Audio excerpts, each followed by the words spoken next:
یہ ساتھی تلاش کرنے کے لیے نکلے،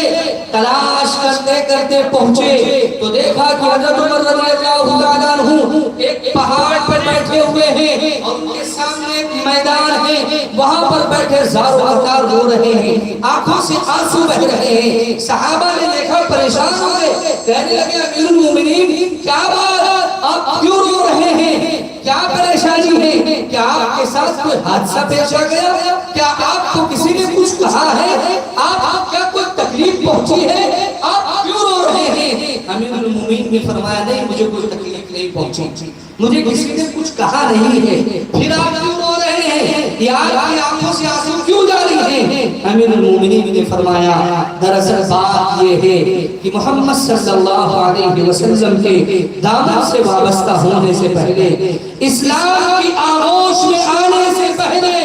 زمانے جاہلیت میں میں انہی وادیوں میں اپنے اونٹ چرایا کرتا تھا، انہی وادیوں میں اپنی بکریاں چرایا کرتا تھا، میں صبح صبح اپنی بکریاں لے کر اپنے گھر سے نکلتا تھا،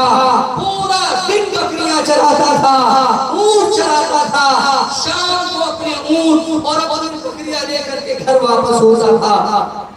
ان کا پیٹ بھرا ہوا نہیں ہوتا تھا۔ میرا باپ خطاب جب اونٹوں کو دیکھتا، بکریوں کو دیکھتا جن کا پیٹ بھرا ہوا نہیں ہے تو میرا باپ خطاب مجھے تھپڑ مارتا تھا، میری پٹائی کرتا تھا اور مجھ سے کہتا تھا عمر تجھے بکریاں چرانی نہیں آتی، تجھے اونٹ چرانا نہیں آتا، تو اپنی زندگی کیسے گزارے گا، تیری زندگی کیسے آگے بڑھے گی، جب تجھے جانور چرانے کی تمیز نہیں ہے تو اپنی زندگی میں ترقی کیسے کرے گا؟ حضرت عمر فرماتے ہیں آج یہ وادیاں دیکھ کر مجھے پیغمبر کا زمانہ یاد آ گیا اور مجھے اپنا زمانہ یاد آ گیا، ایک وہ زمانہ تھا کہ میں بکریاں نہیں چرا پاتا تھا، اونٹ نہیں چرا پاتا تھا،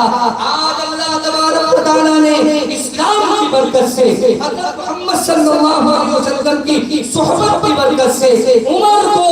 22 لاکھ مربع میل کا حاکم بنایا ہے، عمر کو اللہ تبارک و تعالیٰ نے ساری انسانیت کا حکمراں بنایا ہے، وہ عمر جو بکریاں نہیں چرا پاتا تھا، جو اونٹ نہیں چرا پاتا تھا، پیغمبر کی صحبت میں آ کر پوری دنیا کو درس دینے والا ہو گیا۔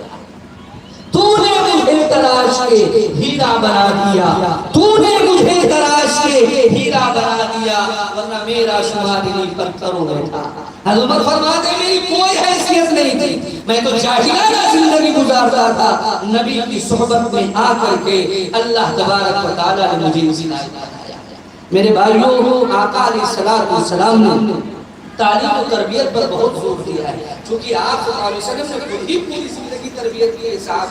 صحابہ کو تعلیم دی ہے، اس لیے ہمیں بھی ابھارا ہے اور فرمایا ہے آقا نے کوئی باپ اپنے بیٹے کو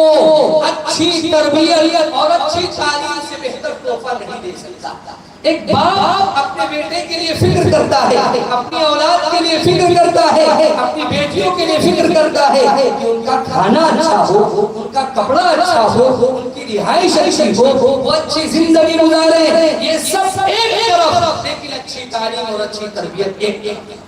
ہمارے بچے پھٹے پرانے کپڑے پہننے یہ گوارا ہے، ایک وقت کھانا کھائے ایک وقت بھوکے نہیں یہ گوارا ہے، لیکن بچے جاہل ہیں، اسلام نے اس کو گوارا نہیں دیا۔ جہالت ایک عیب ہے، جہالت ایک برائی ہے، جہالت کی وجہ سے انسان تاریکی میں ہوتا ہے، اندھیرے میں ہوتا ہے، اس کی زندگی کی کوئی راہ قائم نہیں ہوتی ہے۔ علم ایک نور ہے، ایک روشنی ہے، اس روشنی کے ذریعے انسان اپنی زندگی کے رخ کو طے کرتا ہے۔ اس لیے آقا نے فرمایا کہ علم حاصل کرو ماں کی گود سے لے کر کے قبر میں پہنچنے تک۔ علم حاصل کرنے کا کوئی زمانہ نہیں، جب آدمی کے اندر فکر پیدا ہو جائے، جب آدمی کے اندر دلچسپی پیدا ہو جائے، وہ علم حاصل کرنے کا شوق اپنے دل میں پیدا کرے اور علم حاصل کرے۔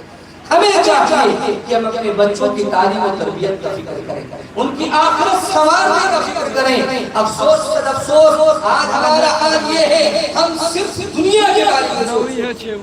صرف دنیا کے بارے میں کہ ہمارا گھر کیسے اچھا ہو جائے، زمین و جائیداد میں اضافہ کیسے ہو جائے، کاروبار کیسے ترقی کر جائے، دنیاوی اعتبار سے ہم کیسے ترقی کر جائے۔ آج مسلمانوں